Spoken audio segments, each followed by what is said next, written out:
All right. Good evening, everyone. I would like to call the PRL meeting to order. And the first order of business will be take a motion to approve the minutes from the May 13th, 2019 PRL committee meeting. So moved. Second. First and a second. Any questions? Hearing none. All those in favor say aye. Aye. Opposed? Abstention? One, me.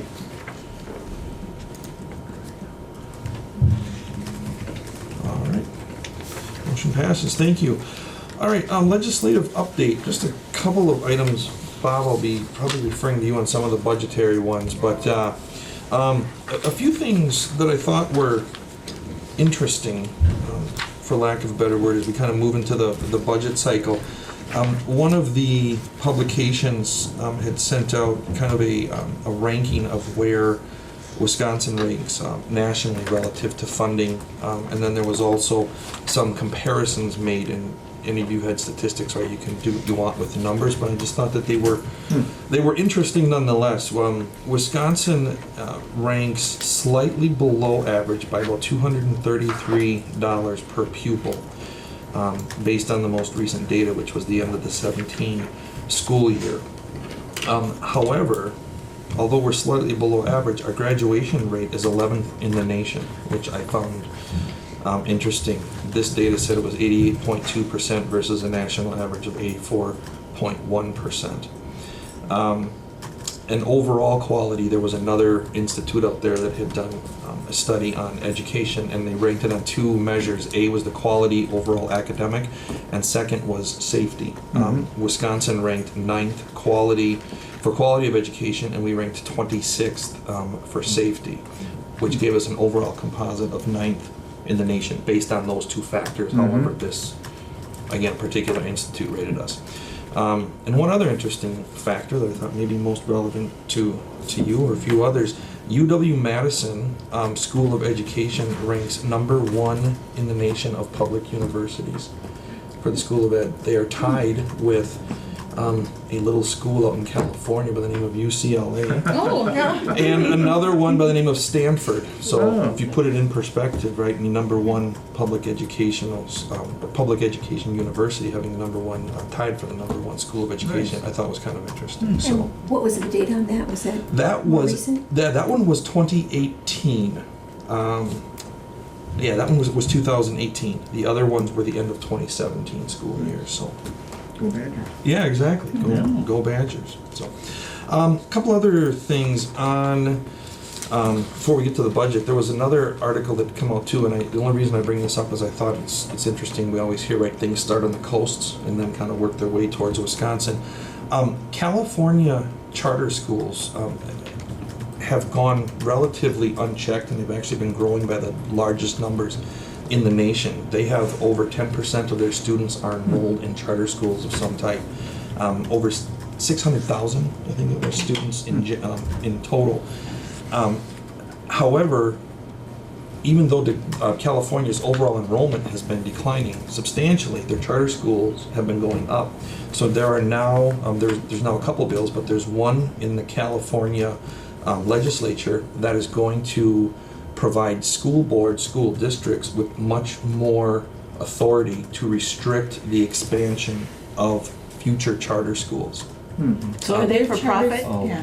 Yeah, these are private. Oh, So they private don't- for profit. Yeah, Right, so then you use the word charter the way that we use it here, as a state-run school. I believe so. Yes, Yeah. that was the way that this one. Like our Yeah, voucher schools yeah. instead. And Yeah. it was interesting because they made a specific point in this article that said, currently state law in California prohibits school districts from rejecting charter school applications based only on the fact that it would hurt the district financially. And so this new bill, they're looking to reverse that and give the school districts, again, a much broader pen to reject is the word that they use, charter school applications. And one of the reasons apparently could be based solely on detriment to the district from a financial standpoint. So again, I only bring it up for informational only, who knows what happens with it, but it's just to me, it's interesting that it's going from one extreme to the next, and, you know, where's it gonna land? Somewhere in the middle. So, anyways, on to more local, or at least statewide implications. Bob, you may have more up-to-date information, but what had passed as part of the committee's proposal, the Joint Finance Committee, I think, this was back in the middle of May 17th maybe, was an increase of 200 per year, and first year 204, the second year in per pupil revenue limits, which matched what the governor had proposed. I didn't see anything newer on that one. Yes, and I don't know if you were gonna mention this next, but along with that was the categorical aid increase of 97 million to a number that hadn't changed for 10 years. That is, Didn't see that one. we're left wondering, the GOP lawmakers passed what we have in our budget right now, but it was far short of what Governor Evers wants. So what's Governor Evers gonna do with it? Is he gonna accept it? Is he gonna partial veto? Right now, it stands that our budget that we hopefully will have passed after tonight is very accurate to what the GOP lawmakers have approved. That said it would get the special ed categorical aid to about 28% reimbursement, Yep. which was short. Evers had proposed 60% by the end of the Yes. second year. So. We were proposing 27.5, so it's real close to what we have in our Okay. budget right now. Now it's a matter of how much debate will go between the Republicans and the governor, basically, is what it amounts to. And if he'll accept it, being far short of what he wanted, we'll just wait and see, I guess. Well, he made a comment in a recent speech I saw that he said he has one of the strongest veto pens in the land now, so they're going to see how. Always has. Yeah. The Wisconsin Yep. governor, for as long Yep. as I have, has always had a real strong veto, partial veto, whole line veto, entire veto, which I've never seen, but you Change the meaning of can get things. governors getting very creative with partial vetoes. And you can end up getting some crazy statements when you X individual words and letters and digits. Yeah, decimal points. Okay, so far, so good, at least through the Yes. categorical aid. There was also a proposal to increase student mental health programs by 20 million. Governor had proposed 60 million for that. And there was also a fully funding of high-cost transportation with an increase of 4.6 million, which matched the DPI request and actually accelerated what Governor Evers had asked for. I didn't understand. Doesn't move the needle much for us. Okay. Instead of a percentage of the high-cost transportation being reimbursed, the full cost of the transportation, high cost only would be reimbursed. We have so few high-cost transportation cases that it wouldn't affect us much. Okay. And then the other one was a increase in the low revenue ceiling to 9,700 the first year and $10,000 per pupil in the second year, which matches what the governor had Affects us proposed. none, we're not a None. low-revenue district. Okay. And one of them that kind of caught my eye relative, and I think it would have impacted us, it was stricken from the proposal, or from what was passed, but the proposal was to increase a student count ratio for those that were free and reduced lunch. They were going to be counted 1.2, so essentially adding 20% of a pupil onto them, which would have, I didn't do the math, but it would have provided some significant.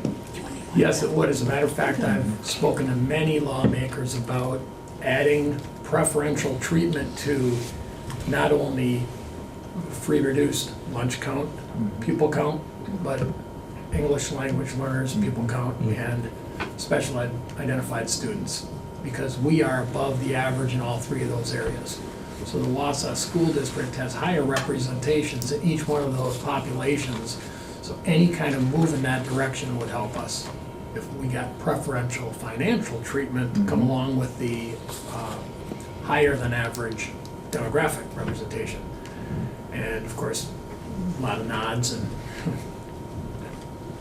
it's acknowledged that those populations cost a little bit more to educate, and we need a little bit more revenue. And maybe if the discussion starts now, the next biennium, we get a little bit more traction. One of those things that might take a little while to sink in. But right now, it doesn't look like that's gonna happen in this biennial budget. They had said in here it would have added about a net increase, if you will, of about 69,000 students to the Wisconsin enrollment, if you will, if you would have assigned 0.2 to each of those. Yeah. And what would happen, the mechanics of it, we would add a lot of student count, and if they don't increase the total amount available, we're back to where we were, unless one school has a higher representation than the others, then you start to get a larger percentage. If everybody had the same exact representation in that group, it would raise it for everybody and nobody would be further ahead than anybody else. But since we have a stronger representation in that group, or all three groups that I mentioned, then it starts to sway things in our favor. Make sense? But it looks like that's probably not gonna happen this time around. Who knows? Things have surprised us before. Okay. That was all I had on the budget. Anything else stand out?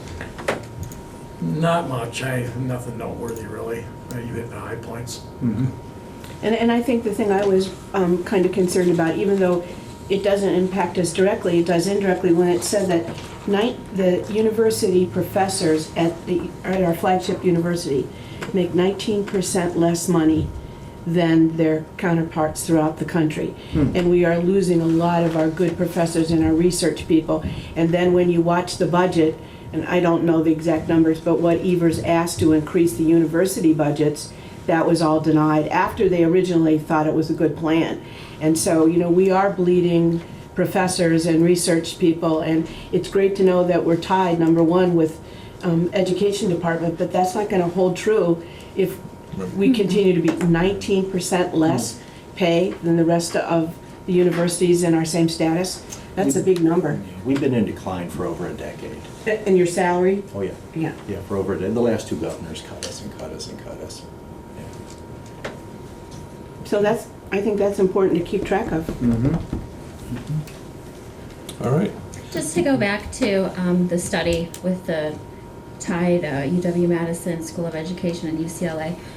In the interest of transparency, I had read that, I don't know how long ago, but I had emailed Jeff and Keith about it, just saying, what are we doing to pursue student teachers out of UW-Madison and graduates from UW-Madison? So. Yeah, and just along the recruitment lines, and Carla and Tammy, and Judy, actually, many people sitting in front of us could speak to this because the recruitment's been a top priority. I know we've increased our presence at the job fairs, and we've had actually, I think, pretty good returns on that investment. We've had some very good candidates that they've met face to face, so that's been a good strategy so far. Anything else you'd add to that? No, just in agreement that we're being out there more and getting our face out there. Saying our name. All right. Nothing else on legislative update. The next item is proposed 2020 WASB resolutions. Committee will discuss potential resolutions for 2020 WASB State Education Convention. So the way that this came up is a board member had come to me and said, we shouldn't wait until too long in the process. If we want to propose resolutions, we should start the discussions now, which I think was very smart.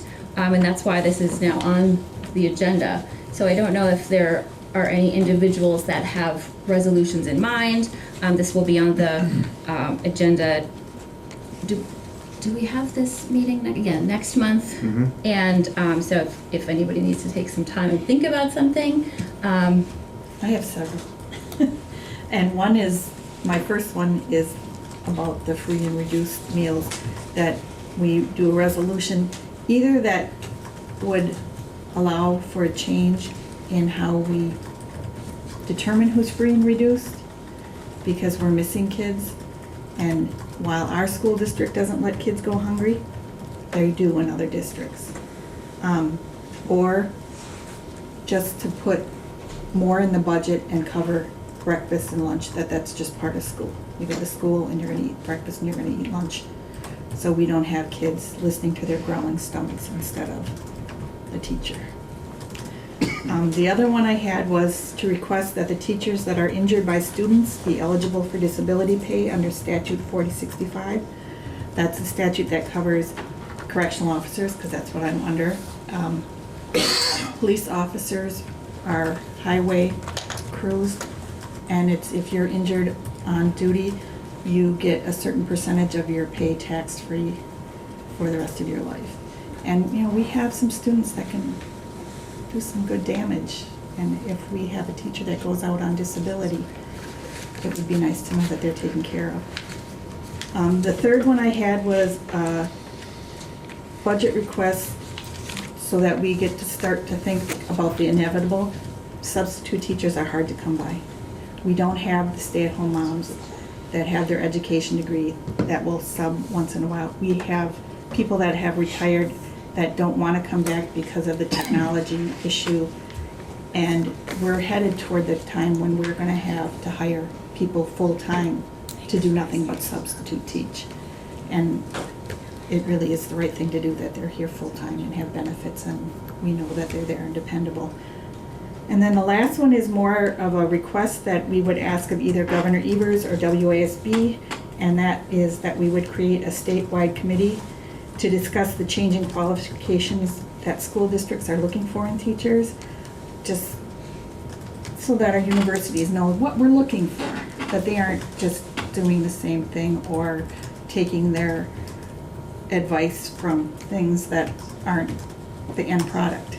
And it comes to mind because I've been on the human growth and development thing. I don't know about recent history, but in the 90s, they weren't giving you any information to go out and teach that class. And it would be nice if the universities would include it, because one of the things that's going to come in the recommendation in the next meeting is that we expand our human growth and development, started in kindergarten with age appropriateness. So we need teachers that are qualified to teach that, able to teach that, and are willing to teach that. And they really need to know that when they're in college, so that if that's something that is a big red flag to them, that they can find another career. And that's it. So what makes the most sense? Would it be that, because everybody's just kind of digesting this now, but for purposes of efficiency and to avoid futility, does it make the most sense for board members with interest in resolutions to bring drafts to the full board? That way we can have a more developed discussion, because I don't think it would behoove us at this time to engage in discussion on any of these 4 topics without an actual resolution, the language of resolutions. Yeah, I figured it was just going to put it out there, and if people are interested, because it can be a lot of work to write a resolution. Right. What's And the if time nobody's frame interested. required? What's the time frame for submitting them? I'm not really sure. It's September, I think they have to be in by. Okay, because we're gonna want feedback from administration on whether these are good ideas or not, you know, because we need to know what the financial impact, for instance, with the school lunches would be on in breakfast. Yeah, well, I think, and none of this is, if we ask for it, it's not gonna happen. It's just basically, resolutions are to let WASB know if something comes to the floor, do I support it or do I not support it? So that's all the basic resolutions are, and if we're interested, like in the lunch one, if we're interested in our kids not being hungry across the state, not just our kids, it would be good for them to have that in the books, so that if it does come up on the floor, they know what to do. They don't have to wait for it. How do we know if other resolutions from other districts exist that kind of match what we're thinking about? Well, I'm on that committee, and we meet twice a year, and everybody sends their resolutions in, and if there are similar ones, they are usually crafted and put together. And we sort of found that out this year. Yeah. We were talking about a topic, and then a different district had already submitted one really similar, and so, yeah. And there's nothing wrong with going in and looking at the resolutions and updating them too. They do that every year. Some are eliminated, some are updated.